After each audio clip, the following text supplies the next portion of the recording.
저는 함께 오늘 읽었던 본문 말씀을 가지고 믿음의 사람이 넘어질 때 이와 같은 제목으로 은혜 말씀을 나누겠습니다. 믿음의 사람도 넘어질까요? 성경은 예라고 말하고 있습니다. 하나님은 아브라함을 택하셔서 믿음의 조상으로 삼기를 원하셨습니다. 아브라함은 하나님께 순종했고 또 그렇게 믿음의 삶을 시작하였습니다. 그러나 믿음의 삶이 시작됐다고 해서 믿음이 완성되는 것은 아닙니다. 믿음이 완성에 이르기까지는 앞으로 수많은 위기와 또 고난과 기근을 통과해야만 합니다. 믿음은 고난을 겪을 때에 순수하게 하는 것입니다. 믿음은 역경을 만날 때에 더 강해지는 줄로 믿습니다. 그리고 성장하게 하는 것입니다. 이것은 갓 태어난 어린아이가 자라는 과정과도 같습니다. 어린아이가 어릴 때는 우유를 먹습니다. 조금 자라면 죽도 먹고 또 밥도 먹고 나중에는 딱딱한 음식도 먹게 되는 것입니다. 어린아이 때는 일어서려고 연습하다가 쓰러지고 넘어지고 자빠지고 하는 것입니다. 그러다가 성장하여서 이제 걷기도 하고 뛰기도 하고 그리고 달리기도 하는 것입니다. 또 성장 과정에서 병치레도 하는 것입니다. 사고도 당합니다. 때로는 사람들에게 거절을 당한다는 사실도 알게 됩니다. 내가 원한다고 해서 다 이루어지지 않는다는 것도 알게 됩니다. 믿음의 세계도 이와 같습니다. 실패와 좌절과 거절을 경험하면서 내가 원한다고 해서 다 이루어지지 않는다는 사실을 알게 되는 것입니다. 수많은 시련과 연단 과정을 통해서 어른이 되듯이 믿음도 그렇게 성숙하게 되는 것입니다. 오늘 우리가 잘 아는 말씀처럼 창세기 12장 1절에서 3절 말씀은 굉장히 우리에게 은혜 주는 말씀입니다. 목사님들이 보통 창세기 12장 1절에서 3절 말씀을 가지고 굉장히 많이 설교를 합니다. 이 말씀은 우리에게 정말 은혜를 주고 가슴이 벅 차오를 그런 말씀입니다. 한번 읽어보겠습니다. 야훼께서 아브라함에게 이르시되 너는 너의 고향과 친척과 아버지의 집을 떠나 내가 네게 보여줄 땅으로 가라. 내가 너로 큰 민족을 이루고 네게 복을 주어 내 이름을 창대하게 하리니 너는 복이 될지라. 너를 축복하는 자에게는 내가 복을 내리고 너를 저주하는 자에게는 내가 저주하리니 땅의 모든 족속이 너로 말미암아 복을 얻을 것이라 하신지라. 아멘. 저와 여러분 평생에 창세기 12장 1절에서 3절만 읽었으면 좋겠습니다. 아멘. 그러나 내가 현실 세계로 들어오다 보면요, 내가 원하든 원치 않든 전혀 다른 상황이 우리에게 펼쳐질 때가 있습니다. 10절 말씀입니다. 그 땅에 기근이 들었으므로 아브라함이 애굽에 거류하려고 거리로 내려갔으니 이는 그 땅에 기근이 심하였음이라고 말씀합니다. 아브라함은 하나님의 명령에 순종했습니다. 그래서 갈대아 우르를 떠났습니다. 갈 바를 알지 못하고 떠났다라고 성경은 말씀합니다. 그러나 도중에 잠깐 방향을 잃을 때가 있었습니다. 그래서 그들은 하란에 머물게 되었던 것입니다. 아버지 데라는 그 하란에 머물면서 더 이상 가려고 하지 않았습니다. 아마 갈대아 우르 고향 땅과 환경이 비슷했는 것 같습니다. 그래서 더 이상 가려고 하지 않았습니다. 예 아들아 아브라함아 나는 여기가 좋다. 나는 더 이상 안 가련다. 그래서 어쩔 수 없이 그 아들 아브라함은 아버지 데라와 함께 그 하란에 계속해서 머물게 되었습니다. 그리고 아버지 데라가 죽자 그때 다시 믿음의 여행을 시작하게 되었던 것입니다. 아브라함이 하란을 떠날 때의 나이가 75세였다라고 성경은 말씀하고 있습니다. 그는 하나님이 지시하는 땅으로 계속해서 움직였습니다. 그래서 가나안 땅까지 오게 된 것입니다.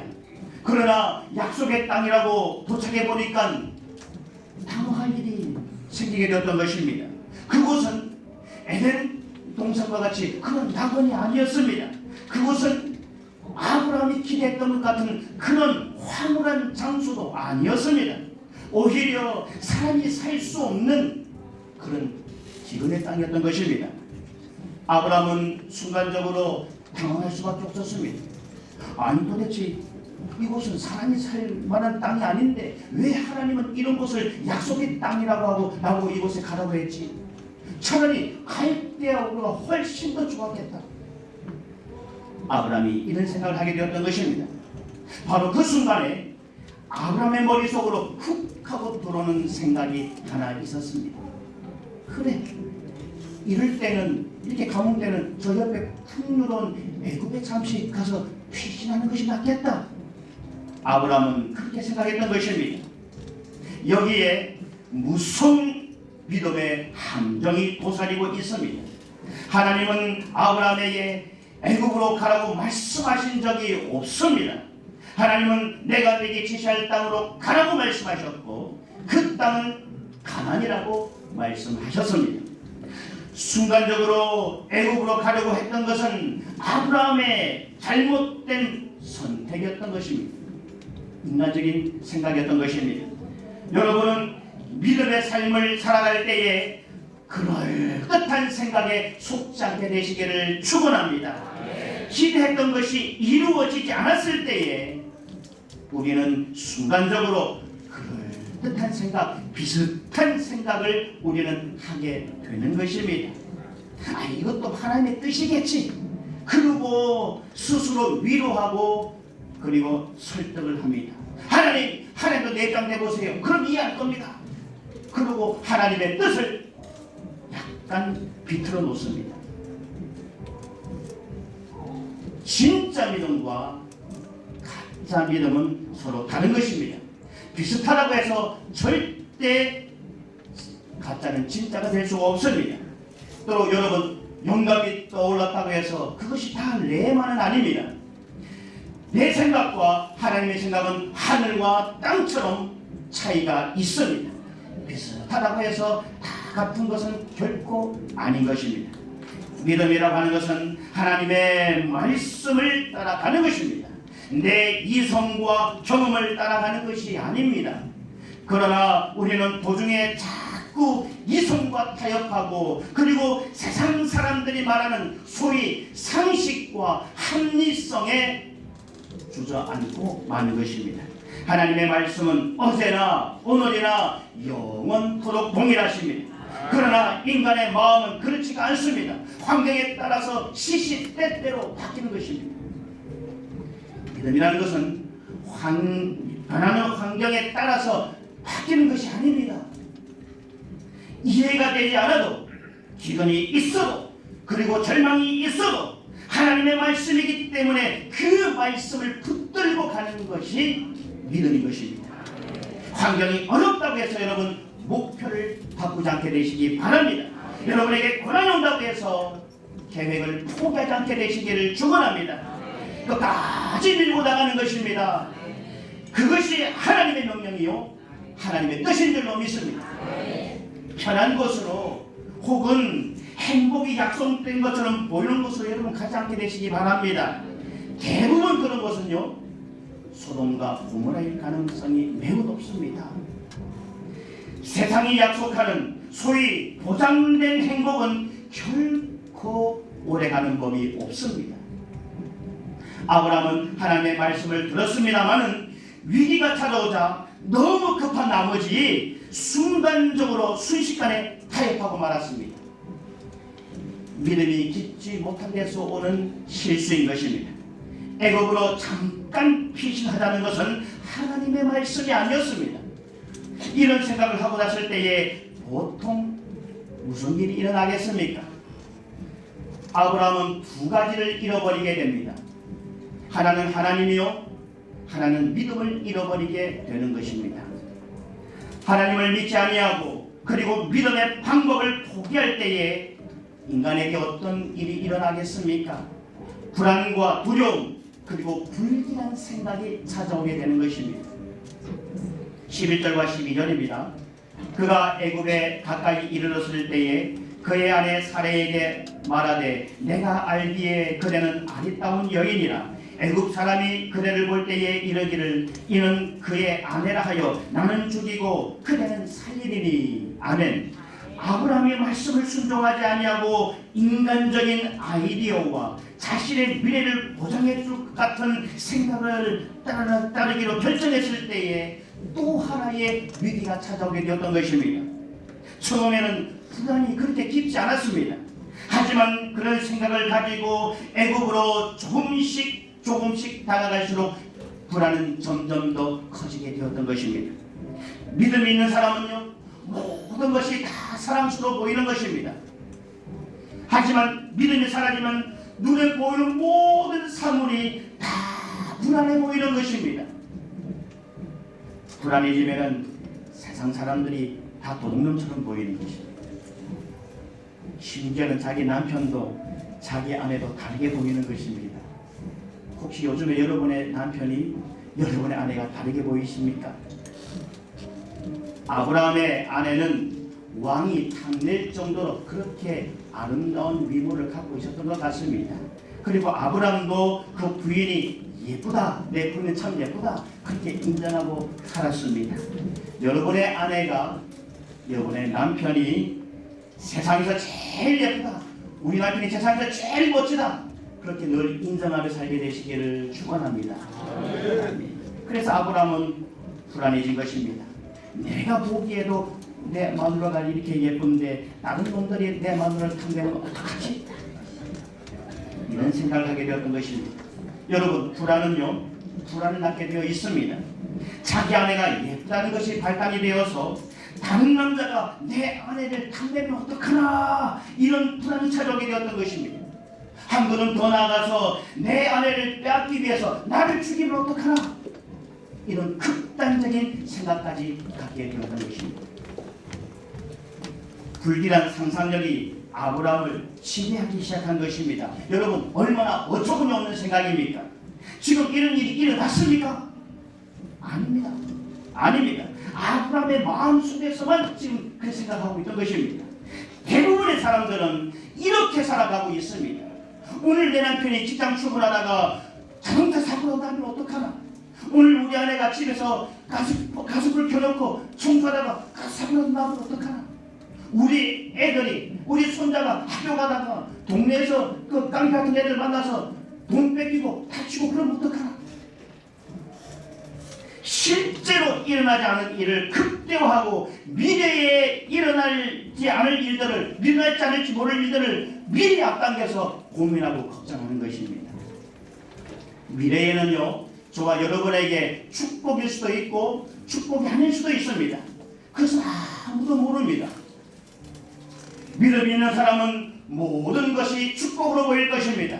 하지만 믿음이 없는 사람은 모든 것이 다 불안하고 다 두려워 보이는 것입니다. 아브라함은 하나님을 잃어버리는 순간에 믿음을 포기하게 되었던 것입니다. 그때 불안이 찾아왔고 그 불안 때문에 극단적인 생각을 하게 되었던 것입니다.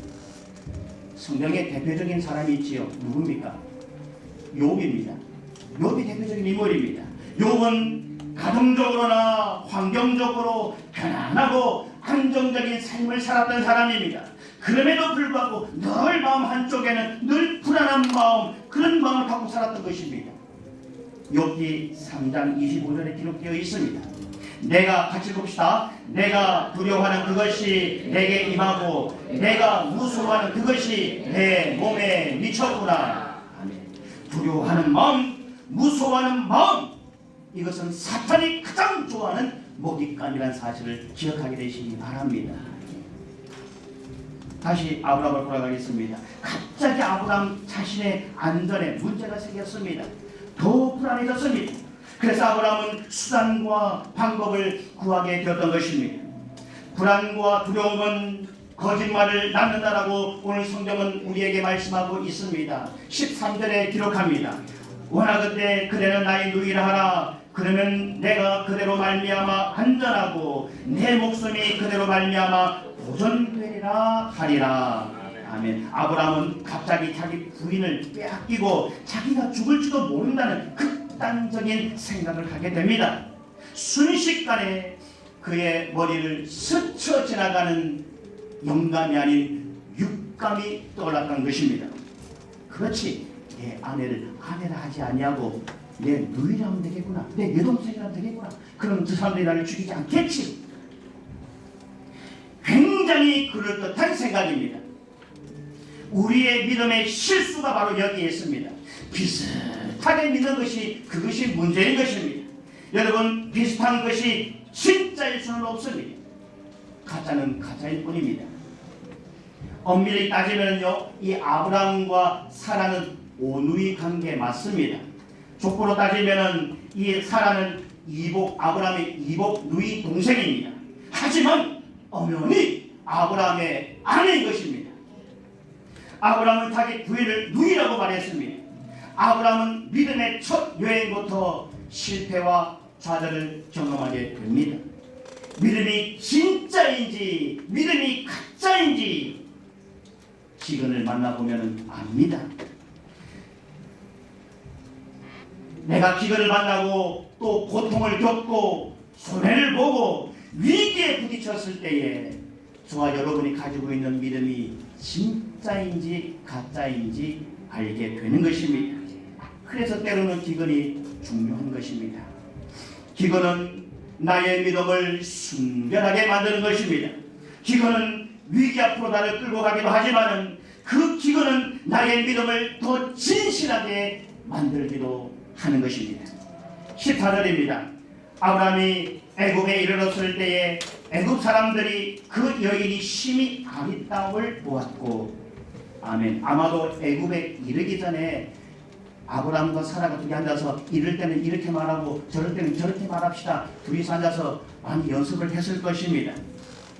애굽에 도착하니까 아니나 다를까 사람들이 아브라함에게 묻습니다. 아니, 당신 도대체 어떻게 이렇게 예쁜 아내를 당신 두었어? 이야, 참 부럽습니다. 그렇게 말하니까 아브라함이 준비한 멘트를 하기 시작합니다. 아니, 이 사람이요, 내 아내가 아니고 여동생입니다. 그렇게 말하는 것입니다.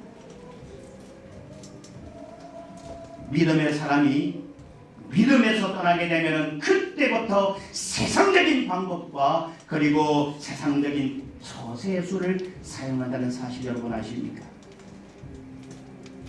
불안하면은 이루어지지 않는 미래까지 다 망쳐버리고 맙니다. 가장 지혜롭다고 생각하는 것이 가장 어리석은 결론을 도달하게 되는 것입니다. 인간의 지혜라고 하는 것은 자기 꾀에 자기가 넘어지는 것을 말하는 것입니다. 하지만 하나님의 주시는 지혜는 생명을 줍니다. 하나님이 주시는 지혜는 영생을 주시는 줄로 믿습니다. 드디어 사건이 벌어졌습니다. 15절입니다. 바로의 고관들도 그를 보고 바로 앞에서 칭찬함으로 그 여인을 바로의 궁으로 이끌어들인지라. 문제는 바로의 신하들이 사라의 이 아내를 보게 된 것입니다. 가만히 있으면 됐을 건데 자꾸 내 여동생이라 하니까 사람들이 보고, 야, 이렇게 예쁜 여인은 우리 임금의 후초가 되는 것이 마땅하다. 그렇게 생각하고 바로 왕의 후초로 추천했던 것입니다. 그때까지만 하더라도 아브라함은 아닙니다. 사실은요, 이 사람은 내 여동생이 아니라 제 마누라입니다. 아내입니다. 그렇게 말을 기회가 있었습니다. 그렇게 말을 했다면은 사람들에게 좀 창피는 당해서도 자기 아내를 지킬 수는 있었을 것입니다. 하지만 자기가 판 무덤에 자기가 묻히고 말았습니다. 자기가 놓은 덫에 자기 발목이 그냥 빠지고 말았습니다. 이런 일은요, 세상에 비일비재합니다. 이것을 우리의 삶 속에서 매일매일 목격하며 살아가고 있습니다. 지금은 다 잘된 것 같이 보이지만은 나중에는 그 사람이 죄인이 될 수도 있고, 지금은 죄인이지만은 나중에는 그것이 바뀌어서 신분이 변해서 오히려 기뻐할 수도 있는 것입니다. 이것이 바로 우리의 인생인 것입니다. 내가 뭔가 좀 잘되면 의시되고 그냥 어깨에 힘을 주고 그럽니다. 하지만 내가 뭔가 좀 잘못되면 가슴을 치고 그냥 한숨을 푹 내쉬는 것이 우리의 인생인 것입니다. 왜 그렇습니까? 왜 그렇습니까? 바로 믿음의 문제 때문에 그렇습니다. 우리의 믿음에 정함이 없기 때문에 그렇습니다. 하나님이 없기 때문에, 그리고 말씀에 기둥이 없기 때문에 사람이 쉽게 이렇게 넘어지고 저렇게 흔들리고 자꾸 사람이 변하는 것입니다. 16절을 보면 상황이 좀 더 복잡해지고 있습니다. 16절입니다. 이에 바로가 그로 말미암아 아브라함을 후대함으로 아브라함이 양과 소와 노비와 암수 나귀와 낙태를 얻었더라. 아멘. 선물은 사람의 입을 막게 합니다. 뇌물은요, 사람을 꼼짝 못하게 하는 마력이 있습니다. 왕이 아브라함에게 너무 고마워서 아브라함을 아주 극진히 환대를 했습니다. 성경에 보니까 양과 소와 노비와 나귀와 낙타를 선물로 주었다라고 성경은 말씀합니다. 여러분, 아브라함이 이 선물을 받고 마음이었겠습니까? 가슴이 찢어질 정도로 아팠을 것입니다. 가슴이 찢어질 정도로 아팠을 것입니다. 바로 이것이 세상이 주는 축복이라고 하는 것입니다. 세상의 부와 권력은 싸우면 싸울수록 좋아 보입니다. 하지만 결국은 불안해지고 결국은 나중에는 다 탈이 되어 있습니다. 그때까지만 해도 아브라함의 기회가 있었습니다. 아이고 왕이요 죄송합니다. 사실은 내 아내입니다라고 아브라함은 말을 했어야만 합니다. 근데 아브라함은 끝까지 자기 아내라고 말을 하지 못했습니다. 아브라함은 더 기가 막힌 고민에 빠지게 되었던 것입니다. 이 모든 위기가 어디서부터 시작되었습니까? 바로 기근이라고 하는 데서부터 시작되었던 것입니다.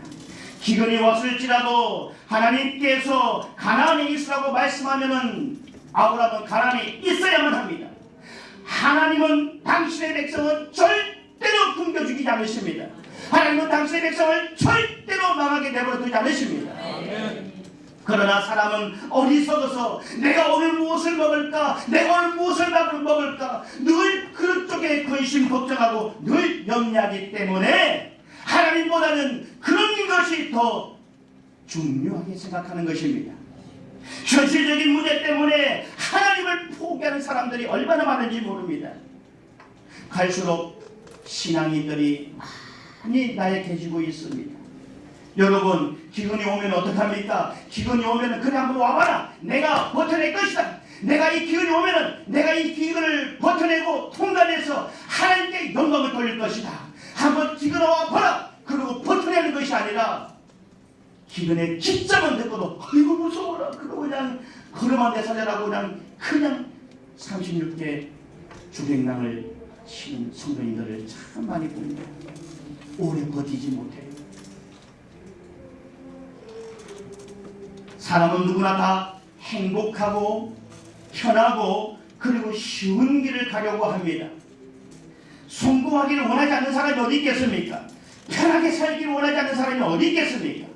하지만 우리가 그런 것을 얻으려고 우리 인생에 있어서 가장 중요한 것을 놓아버려서는 안 되지 않습니까? 17절은 아주 중요한 말씀입니다. 같이 한번 읽어보겠습니다. 시작. 야훼께서 아브라함의 아내 사레일로 바로와 그 집에 큰 재앙을 내리시는지라. 아멘. 우리는 여기서 아브라함은 실패하고 또 실수하고 낭패를 보았지만은 하나님은 절대로 포기하지 않는다는 사실을 우리는 발견하게 됩니다. 인간은 포기할지라도 하나님은 포기하지 않으십니다. 인간의 실패가 하나님의 실패를 의미하는 것은 아닙니다. 하나님은 이 사건에 개입하고 계십니다. 왜 그렇게 하셨습니까? 아브라함이 잘나서 그렇습니까? 아닙니다. 앞으로 먼 훗날 이 사라의 몸에서 메시아가 태어나야 하기 때문에 지키시고 보호하시는 것입니다. 아브라함의 씨에서 예수님께서 태어나야 하기 때문에 부족하고 연약하지만은 오늘 아브라함과 사라를 보호하시고 구원하시고 축복해 주는 줄로 믿습니다. 오늘 저와 여러분이 잘나서 오늘 이 자리에 있는 건 아닙니다. 하나님께서 오늘 우리에게 특별한 사랑을 베풀기 위해서 오늘 베풀 주셨기 때문에 오늘 이 자리에 있는 줄로 믿습니다. 이 말을 다른 말로 하나님의 조건 없는 사랑이라고 하는 것입니다. 하나님의 섭리라고 말하는 것입니다. 하나님의 조건 없는 사랑으로 말미암아 오늘 우리는 이 자리에서 은혜를 받는 줄로 믿습니다. 하나님께서 아브라함의 인생에 개입하셨습니다. 저는 오늘 하나님이 저와 여러분의 인생에 개입해 주시기를 축원합니다. 아브라함은 실패하고 망했지만은 아내를 잃어버릴 수밖에 없는 기가 막힌 상황에 들어와 버렸지만은 하나님이 보호하시기 시작하신 것입니다. 하나님은 더 이상 갈 곳 없을 때에 길이 되어 주십니다. 더 이상 갈 곳 없을 때에 하나님은 우리에게 소망이 되어 주시는 것입니다. 예수님께서 우리에게 말씀하십니다. 나는 길이요 진리요 생명이니 나로 말미암지 않고는 아버지께로 올 자가 없느니라고 말씀하십니다. 드디어 바로의 집에 큰 재앙을 내리셔서 바로로 하여금 아브라함의 아내 사례를 건드리지 못하도록 하셨습니다. 생각해보면 이 바로 왕은 억울한 사람입니다. 바로 왕은 잘못한 것이 없는 사람입니다. 하나님을 믿는다고 하는 저 아브라함 때문에 이렇게 억울한 일을 지금 바로 왕은 당하고 있는 것입니다. 오히려 바로 왕은 피해자인 것입니다. 아브라함이 하나님의 말씀을 버리고 인간적인 생각으로 믿음을 포기했기 때문에 불안한 마음이 생겼습니다. 그 불안한 마음을 없애기 위해서 거짓말을 했습니다. 거짓말을 한 결과 결국은 아내를 뺏기고 만 것입니다. 17절에서 또 한 가지 우리에게 주는 참 놀라운 메시지는요, 믿음의 사람이 믿음을 포기하게 되면은 주변 사람들이 함께 고통을 겪는다, 함께 피해를 본다는 사실입니다. 하나님의 사람은 하나님의 방법대로 살아야지 주변 사람 그렇지 않으면 주변 사람들이 고통을 겪게 되어 있는 것입니다. 우리는 그런 이해를 요나서를 통해서 발견하게 됩니다. 저는 목사이자 한 사람의 그리스도인으로서 오늘날 한국 사회에 이런 문제가 왜 생겼나 보면은 교회의 책임이 크다고 생각합니다. 우리 예수 믿는 사람들이 빛과 수고의 역할을 감당하지 못하니까 오늘 이와 같은 한국에서 어려운 일이 자꾸 벌이지 않는가, 저는 그렇게 생각합니다. 세상 사람들은 우리 기독교를 개독교라고 그렇게 폄하하고 우리를 그렇게 무시하고 있습니다. 아브라함이 믿음을 버렸을 때에 주변 사람들이 피해를 보게 되었던 것입니다. 저는 오늘 저와 여러분 때문에 여러분 주변 사람들이 피해를 보는 일이 없게 되시기를 축원합니다. 18절 19절입니다. 바로가 아브라함을 불러서 이르되 네가 어찌하여 나에게 이렇게 행하였느냐? 네가 어찌하여 그를 내 아내라고 내게 말하지 아니하였느냐? 네가 어찌 그를 누이라고 하여 내가 그를 데려다가 아내를 삼게 하였느냐? 네 아내가 여기 있으니 이제 데려가라. 저는 이 말씀을 읽을 때마다 정말 민망스럽고 참 부끄럽습니다. 이 말씀을 읽을 때마다 참 민망할 때가 참 많습니다. 아브라함이 지금 세상 사람 앞에서 지금 창피를 당하고 있는 것입니다. 하나님을 믿는 사람이, 교회 다니는 사람이, 교회 다니지 않는 사람 앞에 지금 창피 대망신을 지금 당하고 있는 그런 상황인 것입니다. 그렇습니다. 하나님을 믿는 사람이 거짓을 행하면, 불법을 행하면 부끄러운 일을 당하게 되어 있습니다. 믿는 사람이 거짓을 행하면 염려와 근심이 쌓이게 됩니다. 염려와 근심이 쌓이게 되면 거짓말을 하게 됩니다. 거짓말을 하게 되면 주변 사람들이 피해를 보게 되어 있습니다. 결국은 수치와 창피를 당하게 되는 것입니다. 근데 놀라운 사실은 하나님이 아브라함을 버리지 않으셨다는 사실입니다. 20절 함께 보겠습니다. 바로가 사람들에게 그의 일을 명하매 그들이 그와 함께 그의 아내와 그의 모든 소유를 보내었더라. 아멘. 이 말씀이 참 우리에게 위로를 주는 말씀입니다. 아브라함은 다시 원점으로 돌아왔습니다. 죽도록 고생했지만 남은 것이 아무것도 없습니다. 여기에서 배우는 것은 인생은 결국 원점이라는 사실입니다. 영원한 천국에 우리가 가져갈 것은 아무것도 없다는 사실입니다. 말씀을 정리하겠습니다. 성도 여러분, 오늘 말씀을 통해서 여러분은 어떤 메시지를 받았습니까? 첫 번째로 환경을 의지하지 말고 하나님을 의지하게 되시기를 축원합니다. 환경이 여러분에게 고통과 기근을 준다 할지라도 말입니다. 열심히 기도했는데 결과가 나쁘다고 미리 여러분 결론을 내리지 않게 되시기 바랍니다. 홍해 바다로 하나님이 여러분을 인도했다면 그곳에서 끝까지 버텨야만 하는 것입니다. 비록 바로의 군대가 뒤에서 쫓아온다고 할지라도 끝까지 그곳에 버텨야만 하는 것입니다. 그러면 무슨 일이 일어나겠습니까? 내가 바로의 군대에 죽든지 아니면 홍해가 갈라져서 그들이 다 물에 빠져 죽든지 할 것입니다. 두 번째, 우리는 기근을 견뎌야만 하는 것입니다. 고통을 견뎌야만 합니다. 도망가면 다 죽습니다. 하나님은 여러분에게 이 고난을 통해서 믿음을 사용하기를 원하시는 것입니다. 이런 고난과 기근을 이길 수 있는 강한 믿음의 순복음의 성도 여러분 되시기를 축원합니다. 그 자리에서 피해서 달아나면 여러분 갈 곳이 없습니다. 결국은 벼랑 끝으로 가게 되어 있는 것입니다. 그냥 그 자리에서 버텨야만 합니다. 하나님은 나에게 축복을 주지 않아요. 그런 소리야, 그런 얘기 하지 마세요. 하나님은요, 버티고 기다리다 보면 하나님의 때에 하나님의 방법으로 반드시 우리에게 축복을 주고 응답을 주시는 줄로 믿습니다. 세 번째로, 믿음의 사람이 믿음으로 살지 않을 때에 하나님 망신, 나 망신, 우리 교회 망신이라는 것을 기억하게 되시기 바랍니다. 하나님께 영광은 고사하고 부끄러운 일을 당하지 않아야 되지 않겠습니까? 예수님은 십자가에서 내려오지 않으셨습니다. 아브라함이 기근을 피해서 애국으로 피했듯이 만약에 예수님께서 십자가 지는 것을 포기하고 다른 데로 예수님이 십자가 지지 않고 피했다면 어떻게 됐겠습니까?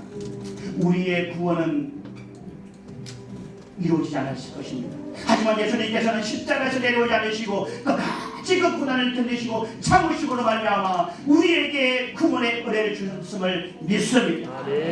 사랑하는 성도 여러분, 믿음으로 버티시기 바랍니다. 지금 겪고 있는 고난이 아무리 힘들고 또 인간적인 방법과 인간적인 처세술을 사용하고 싶어도 끝까지 견디고 버티시기 바랍니다.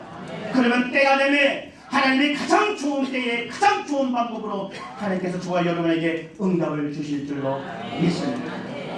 믿음의 사람이 넘어진다 할지라도 다시 일어난 줄로 믿습니다. 7번 넘어진다 할지라도 8번 다시 일어나는 것이 우리의 믿음의 삶인 줄로 믿습니다. 우리 순복음의 성도 여러분 모두 다 믿음의 신앙 굳건히 지키시고 영혼이 잘된같이 범사가 잘되며 강건한 복을 얻게 되시기를 예수님의 이름으로 축원합니다.